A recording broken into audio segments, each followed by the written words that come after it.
Our next video is going to be from Louise, and she will share a special Christmas tradition. Thanks, Louise.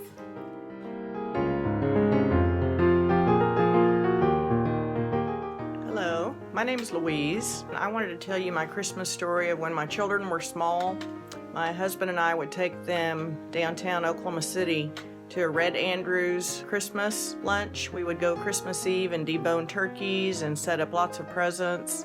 And then the next morning, Christmas Day, we would arrive and greet each of the guests that came to the meal. There were probably tens of thousands of guests that came, and we would lead them through the food line, hold their tray for them, and visit with them about what they were doing this Christmas. Then lead them to a table, and they would be seated and enjoy a meal with their family. After their meal, they would go speak with Santa and select a present, as they then went home to enjoy the rest of their day together. Our children learned about giving back to others and to try to be a bright light for other people each day whenever they can, as Jesus wants us to be, to love each other and to be that bright light. Merry Christmas.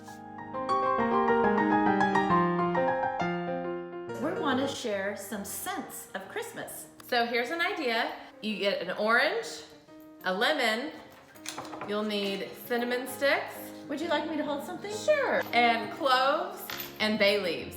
And then we will show you what to do to make a Christmas scent on the stove, and it'll make your house smell really awesome. I already smell it. I love it. Oh.